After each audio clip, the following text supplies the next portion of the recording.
Den startede for mit vedkommende ved, at Knud Erik Vestergaard, som på det tidspunkt var direktør for KIV Industri, kom ind på mit kontor og sagde til mig, hvad synes du egentlig om Ellerten?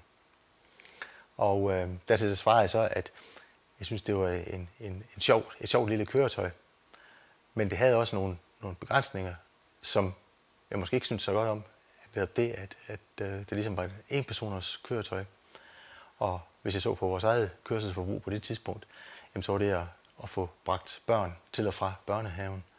Og det vil sige, at det kræver ligesom mere plads. Det kræver også, at man på den tur måske var i stand til at komme ned og handle, og det vil sige få de varer med hjem også.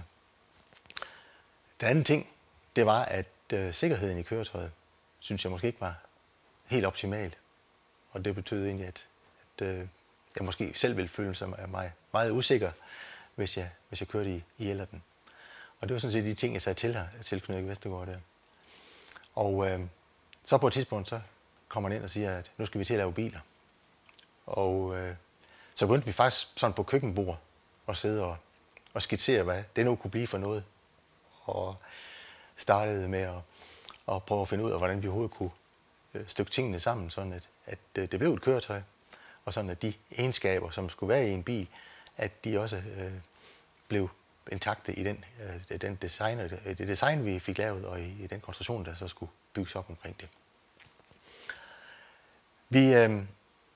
Vi arbejdede sådan egentlig temmelig lang tid med forskellige løsninger, og i starten, der gik vi meget efter, at det skulle være en meget let konstruktion. Kvæg det problem, som elbiler altid har, at de i forvejen har en meget stor vægt grundet batterierne. Jamen så gik vi efter at lave en aluminiumskonstruktion og med et plastkarosseri. Og der lavede vi forskellige forslag til, hvordan designet skulle være. Og også noget, hvor vi forsøgte at lave lidt om på nogle andre traditioner for at prøve at gøre det enkelt. Så havde vi blandt andet lavet en sammenbygning af instrumentpanel og bilens lygter, som var bygget sammen i sådan et bånd, hvor man havde på den ene side lygterne udadtil, og på den indvendige side, der havde man så al instrumenteringen i bilen. Vi lavede faktisk på det tidspunkt allerede nogle forskellige størrelser på køretøjet.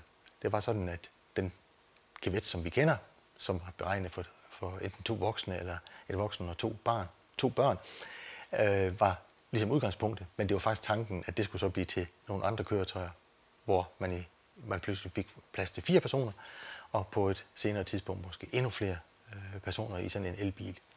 Men alt sammen bygget over den samme tanke, og alt sammen bygget på de samme opbygningsmæssige idéer, og hvor man igen skulle kunne genbruge mange af de komponenter, der indgik i den første på de andre versioner. Det, der så skete hen ad vejen, det var, at vores tanker og idéer omkring aluminium var måske lidt mere vanskeligt i prototype henseende at arbejde med. Så det blev sådan i højere grad en stålkonstruktion, som kom til at danne basis for prototyperne. Og nogle tanker, som vi havde omkring at lave meget specielle former for opbygning rent konstruktivt, blev sådan set erstattet af et traditionelt rørstel, som så blev forsynet med en aluminiumskåbe.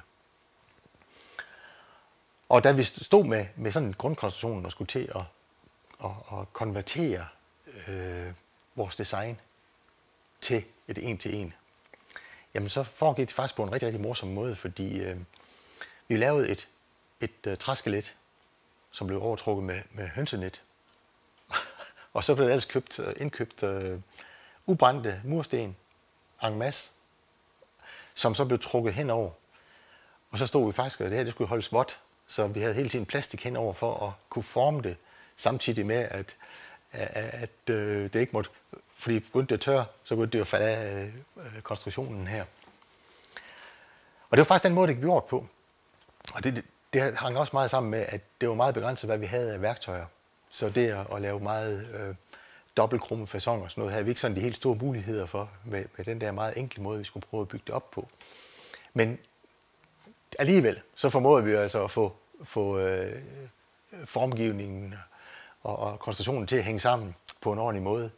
Og også, at man rent faktisk var i stand til at konvertere det her til nogle værktøjer, som glasfiberdelene så kunne laves i, og sådan at det kom til at hænge sammen med den indre konstruktion, som var i køretøjet. Så det var sådan en meget, meget enkel og på mange måder nok også en mere enkel måde, end de fleste mennesker har tænkt, når man ser på det endelige køretøj.